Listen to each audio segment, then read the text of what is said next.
तेरे मैं अभिसार शर्मा। वक्त कितनी तेजी से बदलता है ना। 3 अक्टूबर की तस्वीरें देखिए। आर्यन खान को नारकोटिक्स कंट्रोल ब्यूरो ने हिरासत में ले लिया था। किरण गोसावी नाम का एक प्राइवेट डिटेक्टिव जिसका एक आपराधिक इतिहास है, वो आर्यन खान के साथ सेल्फी खिंचवा रहा था।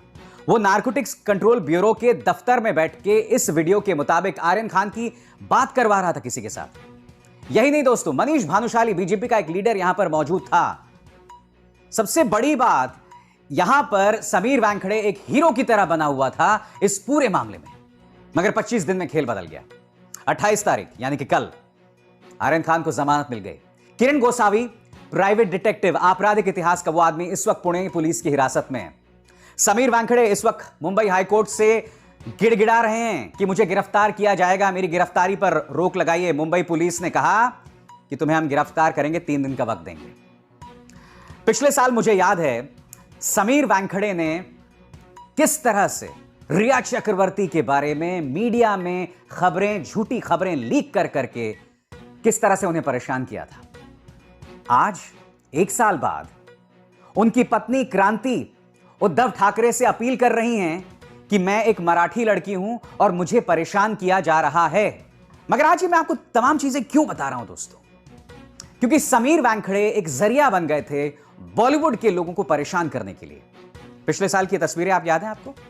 दीपिका पादुकोण, सैरा अली खान, श्रद्धा कपूर, रकुल प्रीत सिंह, रिया चक्रवर्ती, बॉलीवुड के तमाम लोगों को परेशान किया जा रहा था बुला बुला के। क्यों? क्योंकि दीपिका पादुकोण जेएनयू पहुंच गई थी जब जेएनयू के अंदर हिंसा हुई थी। जब वहां के पत्रकारों को पीटा गया था तब दीपिका पादुकोण उनके समर्थन में जेएनयू चली गई थी। आपत्ति यह थी इनको दीपिका पादुकोण पर। और जैसे कि एक गुमनाम चिट्ठी से बात साबित हुई है कि यह शख्स समीर वानखेड़े लगातार बॉलीवुड के लोगों को एक अरसे से परेशान कर रहा था। मगर इससे क्या संदेश मिल रहा है हमें दोस्तों? मोदी सरकार ने कुछ ऐसे लोगों को छूट दे रखी है कि वो लोग बॉलीवुड के इन तमाम लोगों को परेशान करें, वो भी बगैर सबूत के। निशाना आर्यन खान नहीं था, निशाना शाहरुख खान था। और जब आप शाहरुख खान पर निशाना साधते हैं तो कहीं ना कहीं आप भारत की सॉफ्ट ताकत पर निशाना साधते हैं। दुनिया भर में बॉलीवुड ने अपना एक खास मुकाम बनाकर रखा है। और जब आप शाहरुख पर हमला करते हैं तो आप उस सॉफ्ट ताकत को धराशायी कर रहे हैं। मैं आपको बताता हूं क्यों। शाहरुख मजहब के लिहाज से एक मुसलमान है और शाहरुख हमारे सुपरस्टार हैं। उससे दुनिया में एक संदेश जाता है कि देखो, मुसलमान होने के बावजूद लोग इतनी मोहब्बत करते हैं शाहरुख से। मुसलमान होने के बावजूद लोग आमिर खान को कितनी मोहब्बत करते हैं, सलमान खान को कितनी मोहब्बत करते हैं। हमने जब भी शाहरुख से मोहब्बत की, हमने कभी उनका मजहब नहीं देखा। मगर भारतीय जनता पार्टी वो सब बदल देना चाहती है।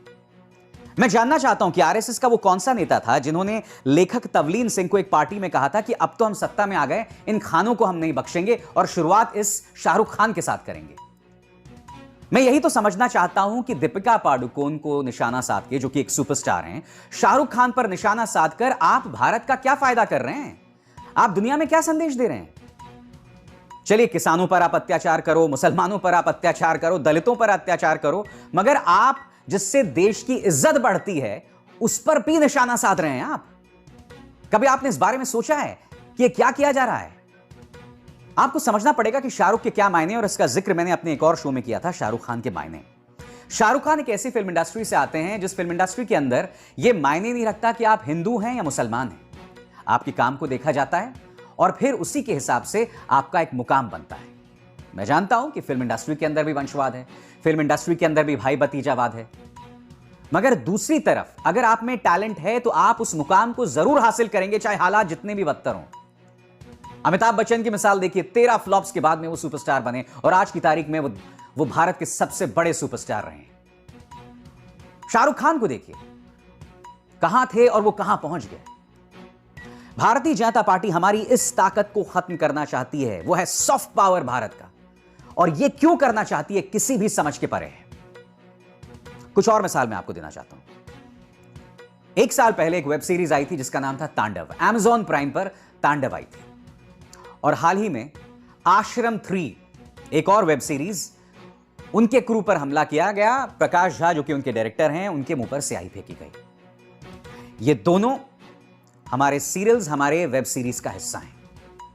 तांडव में भारतीय जनता पार्टी से जुड़ी संस्थाओं को इस बात पर आपत्ति थी कि इस सीरीज के अंदर भगवान शिव को एक सीन में जिस तरह से दिखलाया गया है, और उसके चलते तांडव के तमाम प्रोड्यूसर्स को अदालतों में बुलाया गया, उन पर निशाना साधा गया, गिरफ्तारी की तलवार उन पर लटकती रही। उसका परिणाम यह हुआ दोस्तों कि नेटफ्लिक्स और अमेज़न ने तमाम भारतीय प्रोड्यूसर्स और डायरेक्टर्स से कह दिया कि भैया आगे से हम कोई भी पॉलिटिकल, कोई भी राजनीतिक कार्यक्रम आपसे नहीं लेंगे, कोई भी राजनीतिक सीरियल हम नहीं लेंगे। नेटफ्लिक्स डर गया, अमेज़न डर गया। अब हम रुक करते हैं आश्रम 3 का। आश्रम 3 पे हमला किया गया, बजरंग दल ने हमला किया, और इन्हें आपत्ति इस बात पर थी कि साहब आश्रम 3 जो है वो हिंदू धर्म का अपमान करता है। मैं यही तो समझना चाहता हूं, अपमान कैसे करता है? क्योंकि आश्रम के बारे में बताया जाता है कि वो इन 2 लोगों पर आधारित है, बलात्कारी राम रहीम जो इस वक्त जेल के अंदर है, और आसाराम जो जेल के अंदर है। इन दोनों ने हिंदू धर्म का बेजा इस्तेमाल किया, भक्तों की भावनाओं को आहत किया, इन पर बलात्कार के आरोप सिद्ध हो चुके हैं। तो मैं समझना चाहता हूं बजरंग दल के कार्यकर्ताओं से, या उन लोगों से, या मध्य प्रदेश के गृह मंत्री नरोत्तम मिश्र से, कि आश्रम किस तरह से एंटी हिंदू हुआ, और जो लोग आश्रम का विरोध कर रहे हैं वो प्रो हिंदू कैसे हो गए। मैं यह समझना चाहता हूं कि राम रहीम और आसाराम ये दोनों हिंदू धर्म के हितैषी कैसे हो गए। ये दोनों इस वक्त बलात्कार के अपराध में, हत्या के आरोप में इस वक्त जेल के अंदर हैं। सिर्फ आरोप नहीं है, यह सिद्ध हो गया है। मैं आपको क्यों आश्रम 3 का जिक्र कर रहा हूं? अपराधियों के लिए भारतीय जनता पार्टी से जुड़ी संस्थाएं बॉलीवुड पर निशाना साध रही हैं, हमारे सीरियल बनाने वाले लोगों पर निशाना साध रही हैं। उसी तरह से आपने तांडव पर जैसे ही हमला किया, नेटफ्लिक्स और अमेज़न जो कि दोनों अमेरिकन कंपनीज हैं, वो डर गईं। खबर यह आ रही है दोस्तों, इन दोनों ही प्लेटफॉर्म्स ने, और सिर्फ इन्हीं दोनों प्लेटफॉर्म्स ने नहीं, कई जो विदेशी प्लेटफॉर्म्स हैं वो अपने तमाम लोगों को सिंगापुर और दुबई शिफ्ट कर रहे हैं। क्या इससे भारत की साख बेहतर हो रही है? बताइए ना।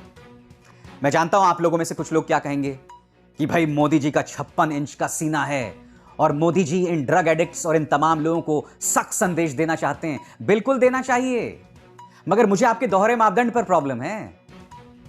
कंगना रनावत सिर्फ इसलिए क्योंकि वो बीजेपी का सपोर्ट करती हैं, उन्होंने एक बयान दिया था कि मैं ड्रग्स लेती थी, आप उन पर तो कभी सवाल नहीं उठाते। मैं ये नहीं कहता हूं कि उनके पुराने अपराधों पर आप उन्हें जेल भेज दें, मुझे आपके दोहरे मापदंड पर प्रॉब्लम है। कंगना रनावत को आप माथे पर बिठा कर रखते हैं, मगर आर्यन खान पर कोई भी गुनाह साबित नहीं हुआ। सिर्फ व्हाट्सएप चैट्स के आधार पर नारकोटिक्स कंट्रोल ब्यूरो ने यह तक कह दिया था कि उनके ताल्लुकात अंतरराष्ट्रीय ड्रग कार्टेल्स के साथ हैं। सिर्फ इसलिए कि आपको शाहरुख खान पर निशाना साधना है, आप उनके बच्चे पर निशाना साध रहे हैं। यह क्या बतलाता है, आप मुझे बताइए ना।